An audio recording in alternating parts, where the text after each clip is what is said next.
Agora nós vamos resolver um problema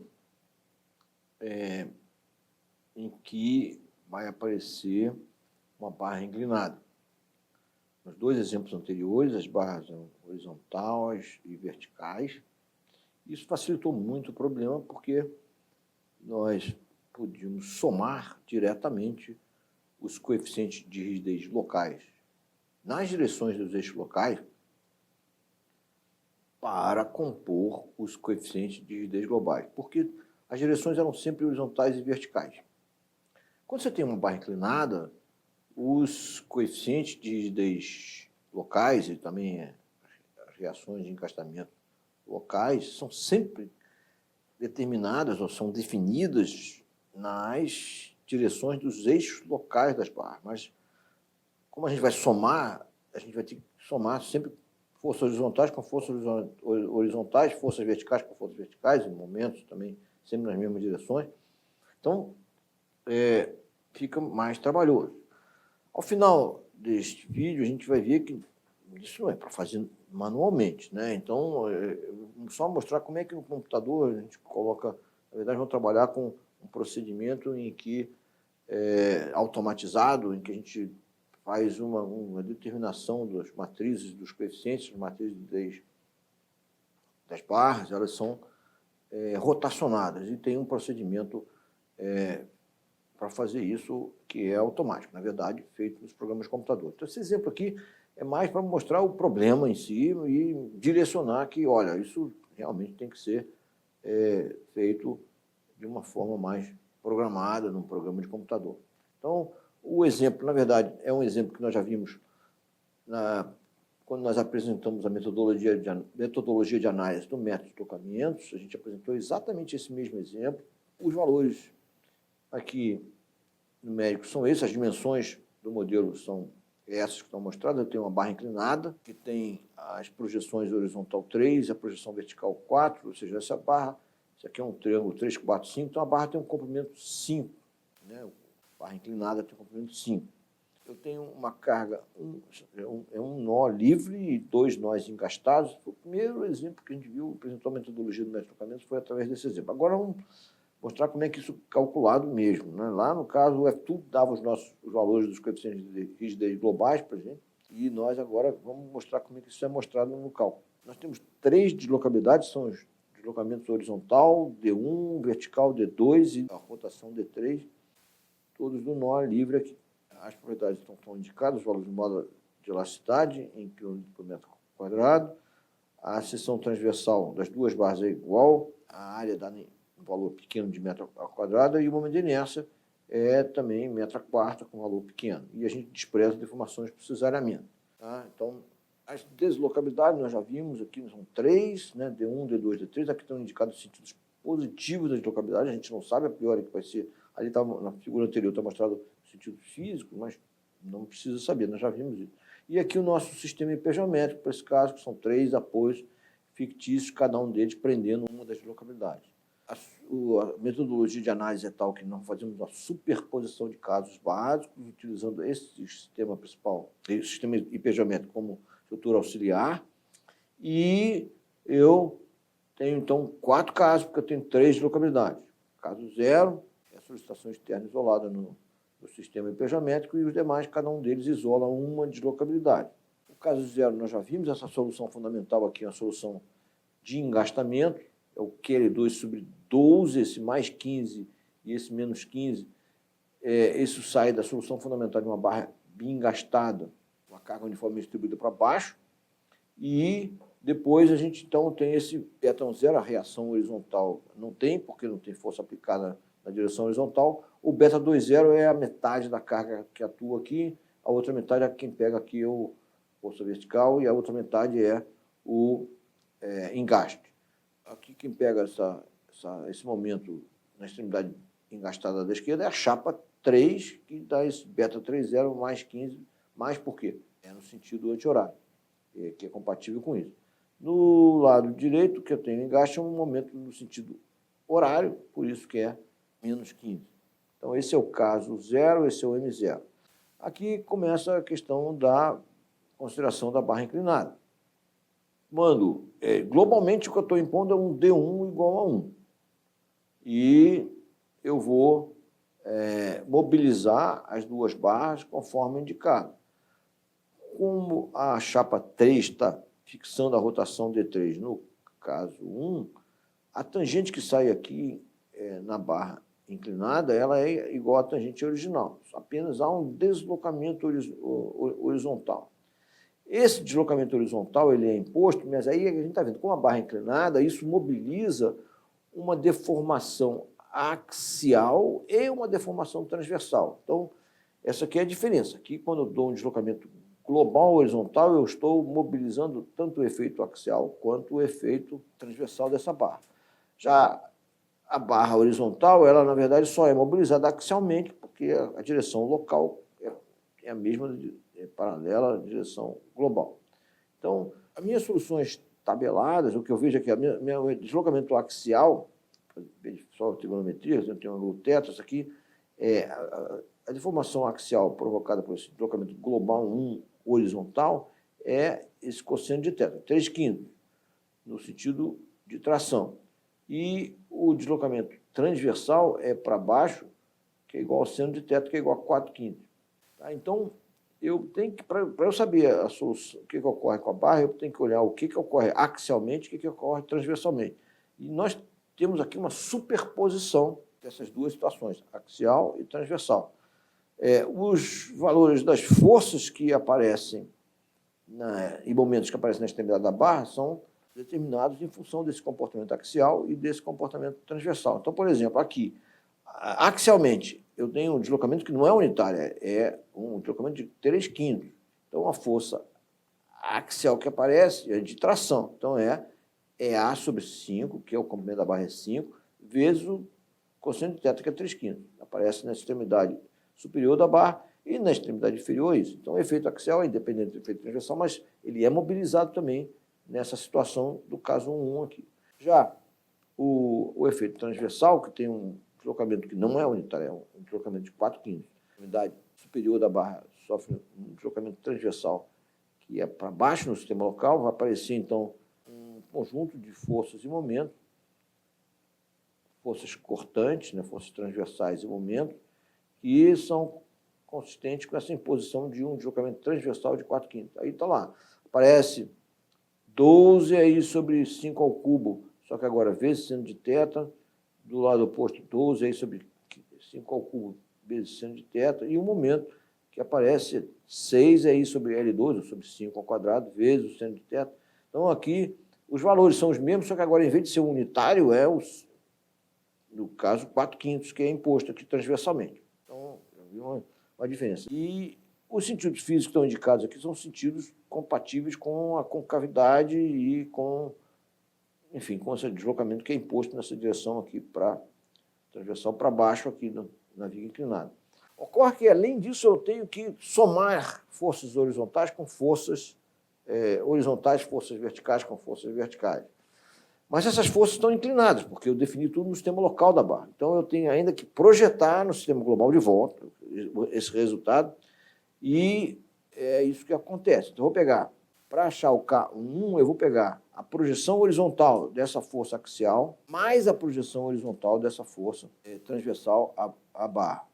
Então, daí a gente tem esse EA sobre 5 vezes cosseno de θ ao quadrado, que é o cosseno de θ vezes cosseno de θ, mais 12 aí sobre 5 ao cubo vezes seno de θ ao quadrado, porque esse seno de θ projetando na direção horizontal vezes seno de θ, mais o efeito da barra axial. Você vê o trabalho que já é isso. Então, mas a lógica é a mesma, só que eu vou do global, olho para o local, porque lá é que estão determinados os coeficientes de Rydberg locais, paralelos a esses locais. Depois que eu calculo os efeitos nas direções locais, eu tenho que voltar para o sistema global, porque eu vou ter que somar forças horizontais com forças horizontais, forças verticais, por exemplo, que o K21. Eu vou pegar a projeção vertical desse força EA sobre 5, esse cosseno de θ, que é a força axial, eu tenho que projetar na direção vertical, dar o cosseno vezes seno. E essa força aqui, 12 aí sobre 5 para baixo, aqui no caso, seno de θ, vou projetar na direção vertical e dar um menos, porque está para baixo. Então, por isso que aparece seno quadrado, seno de θ vezes cosseno de θ, e assim por diante. Já o momento que aparece aqui, eu não preciso projetar, porque ele é já em torno do eixo saindo do plano, e ele tem um sentido anti-horário, então ele é mais, então dá isso aqui. Então, para o trabalho que está sendo feito. Eu vou fazer a mesma, se eu olhar agora para esse diagrama, eu vou só isolar aqui o diagrama M1 e colocando valores numéricos aqui, porque isso foi o que a gente obteve lá naquele primeiro vídeo que a gente introduziu métodos de deslocamento. Então, eu tenho aqui os valores, usando os valores numéricos todos que a gente tem lá os coeficientes de rigidez globais do caso 1, que é o K1, K21, K31, e as unidades são essas. Lembrando que sempre a unidade do coeficiente de rigidez é a unidade de força ao momento, dividido pela unidade da deslocabilidade que ele multiplica lá de fora. Aqui está o diagrama M1, que são os momentos indicados nas extremidades das barras, com a conversão de sinais do método de deslocamento. O mesmo raciocínio vai ser utilizado para o caso 2. Nós vamos impor aqui um deslocamento vertical de 2 igual a 1. Isso vai fazer com que a barra horizontal sofra um deslocamento transversal. Não vai haver efeito axial, porque, na verdade, a barra é horizontal, e aí um deslocamento transversal não faz puro, né? Não, perpendicular à barra, ele é vertical e transversal ao eixo da barra, então só provoca efeito transversal, não provoca efeito axial. Na barra inclinada não é assim. Esse deslocamento vertical de 1, ele provoca tanto um efeito axial, ou seja, um deslocamento axial de 4/5, que é o seno de θ, e um deslocamento transversal de cosseno de θ, que é 3/5. Esses deslocamentos axial e transversal imposto vão mobilizar o efeito axial e o efeito transversal, e aqui eu tenho os valores, os sentidos físicos indicados, eu sempre estou entrando aqui, o efeito axial é A sobre 5 vezes o seno de θ, 1 vezes 4/5, porque é o efeito axial. O lado oposto é A sobre 5 vezes o seno de θ. O efeito aqui transversal, eu tenho um deslocamento transversal que é cosseno de θ.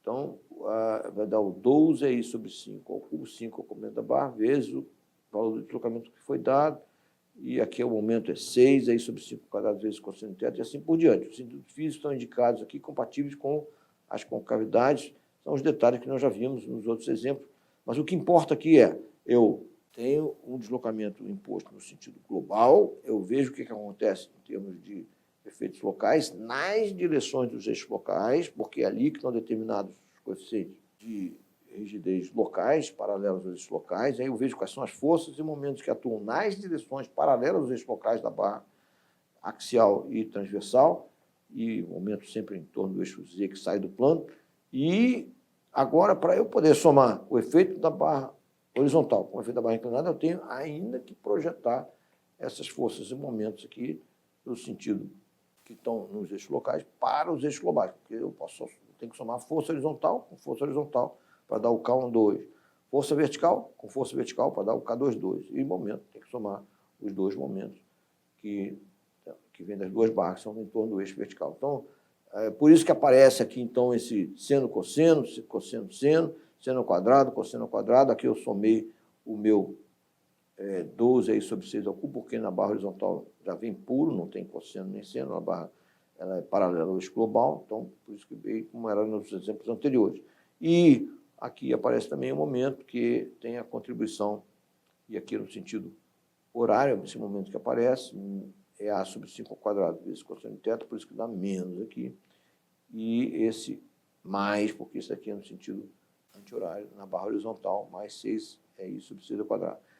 É um pouco de detalhe, tem que só entender a lógica da coisa, mas, de novo, isso aqui não é para ser feito com cálculo manual, né? Isso é feito no computador. A gente vai depois resumir como é que isso é feito no computador no final aqui desse vídeo.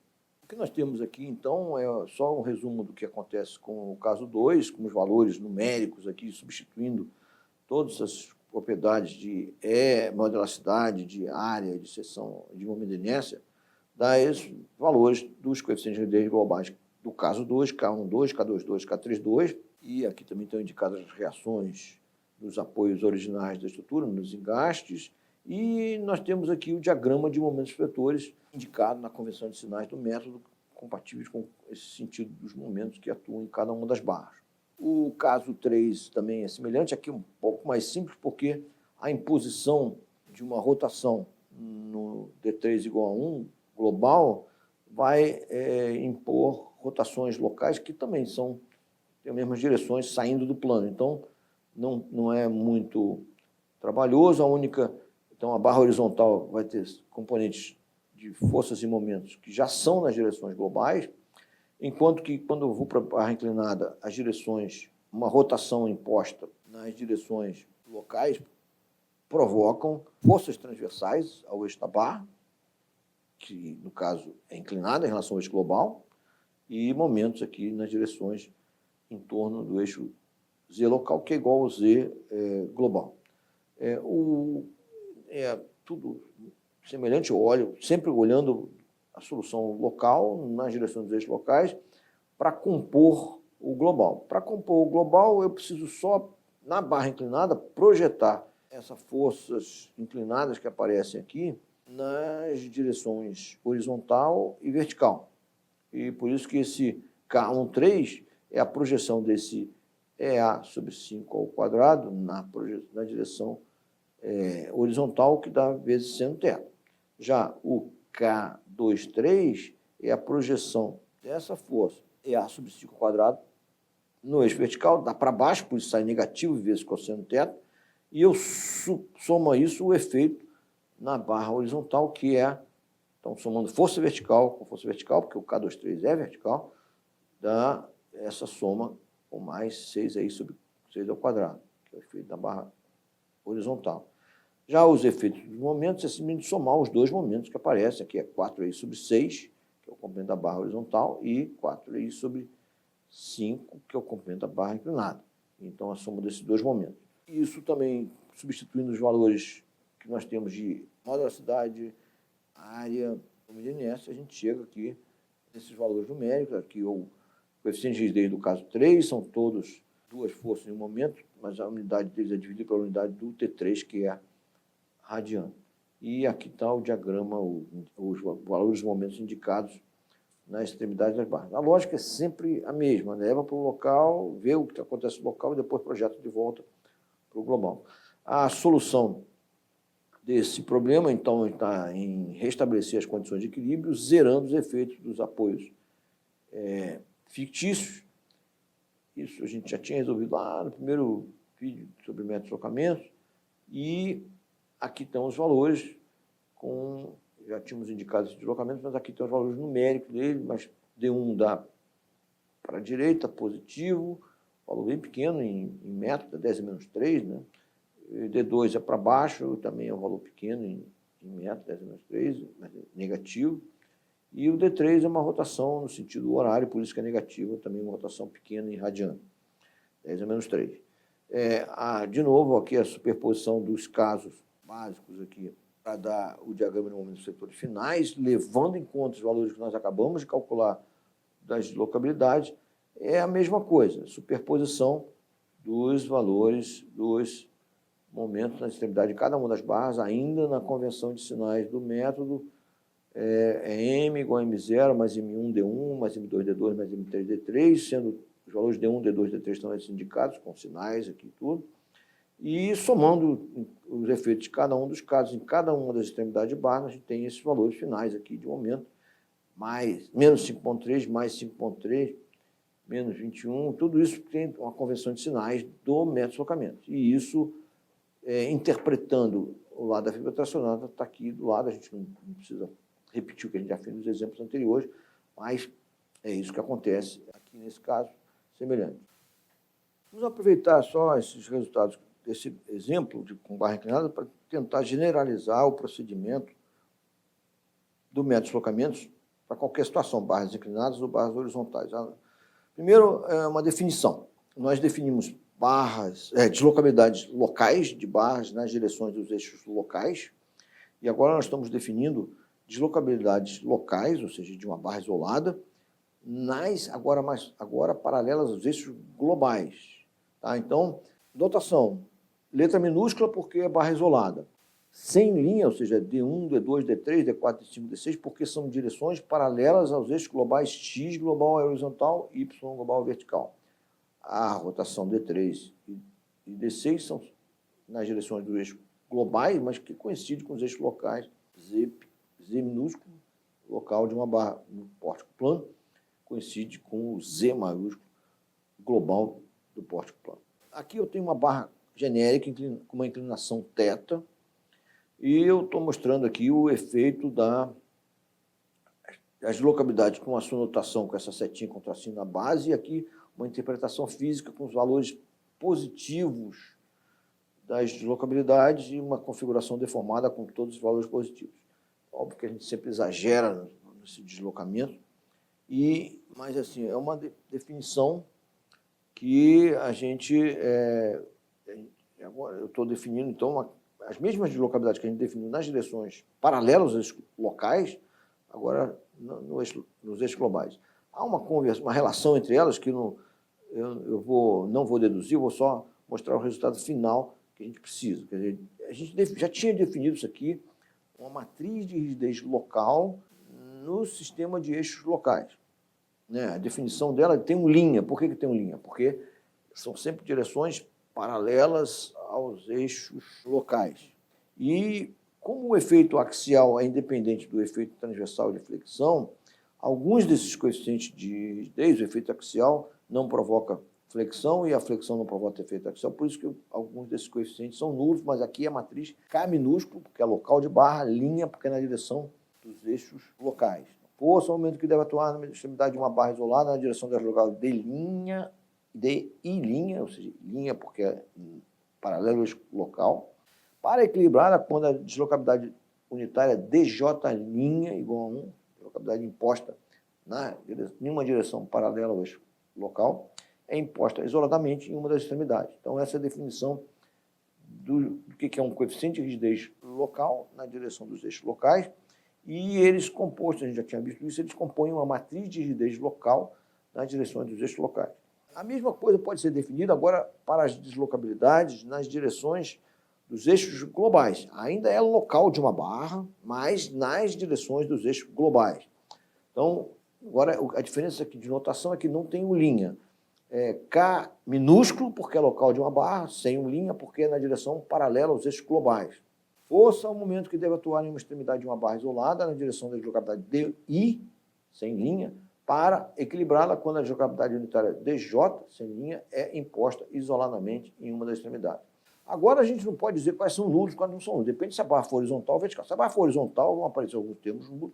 Se a barra for vertical vão aparecer outros termos nulos. Mas, quando a barra é inclinada, com uma inclinação qualquer, vai sofrer contribuição em todas as direções e aí a matriz é cheia. De qualquer maneira, é a matriz. E a gente só pode somar a contribuição de uma matriz, de uma barra, com inclinação qualquer, com de outra numa inclinação qualquer, quando a gente leva de volta para os eixos globais da estrutura.